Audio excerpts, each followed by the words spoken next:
October 2nd, 1918, the date the nightmare began. Deep in the unforgiving Argonne forest, 550 American soldiers marched into an ambush that would seal their fate. Within hours, they would be surrounded by the enemy, shelled by their own side, and left with one impossible hope: a tiny wounded messenger pigeon named Cher Ami. This is the true story of the lost battalion and the bird that flew through the storm of the Great War. On that fateful day, October 2nd, 1918, the world had been at war for over 4 brutal years. The American Expeditionary Forces, or DOBOs, were tasked with breaking the stalemate in the massive Meuse-Argonne offensive. The objective was simple: push through the dense, rugged, and heavily fortified Argonne forest to smash the German defenses. Leading the charge was Major Charles Whittlesey, commander of the battalion from the 77th Division. His orders were to advance rapidly. The common enemy wasn't just the Germans, it was a relentless clock of time and the brutal geography of the forest. They had to move, and they had to move now. Whittlesey's men executed their mission flawlessly, pushing far beyond the rest of the American line. But in the thick forest, their flanks became exposed. The French to their left and the other American units to their right failed to keep pace. By the end of that first day, Major Whittlesey and his 550 men were not just isolated, the Germans had closed the ring, cutting them off entirely. That's how the Lost Battalion was born. For the next 5 agonizing days, the soldiers fought for every breath. They ran out of food and medical supplies. Every German attack was repelled, but their numbers dropped quickly. They were trapped, isolated, and running low on ammunition. But the worst was yet to come. Unaware of the lost battalion's isolated position, American artillery commanders, seeing no forward movement on the flanks, assumed the entire line was stalled.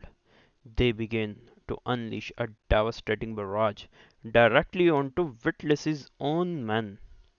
Yeah, friendly fire. Shells from their own side rained down, causing horrific casualties. It was a hellish scenario.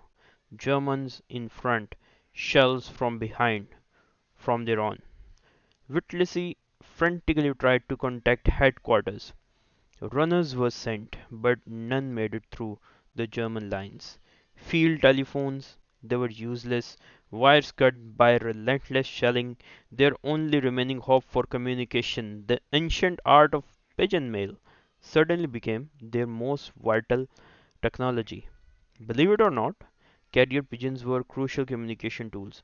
In World War One, the US Army Signal Corps had hundreds of them, specially trained to fly messages back to headquarters.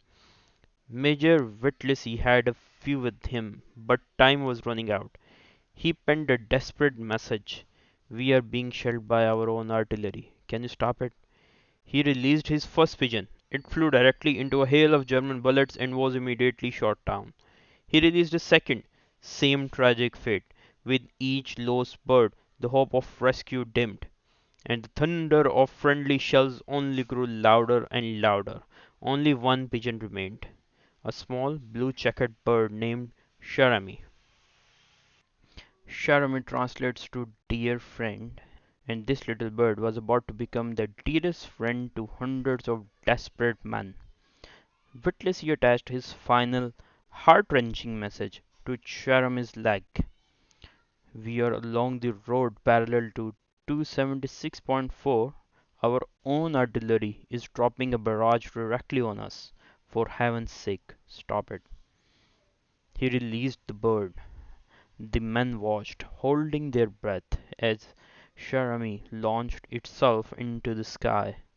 German machine gunners immediately spotted it. Bullets ripped through the air. Cher Ami was hit. The pigeon faltered, plummeting towards the forest floor. The soldiers groaned in despair. But then, miraculously, the small bird fluttered, fought, and regained its flight, determined to complete its mission. It was it again. Through the gunfire, through the shrapnel.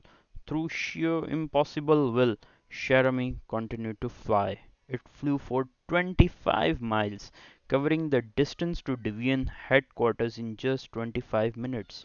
When Cher Ami finally arrived at headquarters, its condition was horrific. It had been shot through the chest, blinded in one eye, and its right leg, the leg carrying the vital message, was hanging by a single tendon. But the message was intact. The message? It was delivered. Upon receiving the urgent plea, the American artillery immediately shifted their fire. The relentless shelling on the lost battalion stopped. Relief washed over the trapped men. They had been isolated for 5 harrowing days. German attacks continued, but without the friendly fire. Their chances improved dramatically. 4 days later, after enduring unimaginable suffering, the remnants of the lost battalion were finally relieved. Of the original 550 men, only 194 walked out. Cher Ami became an instant legend. Military doctors worked tirelessly to save its life.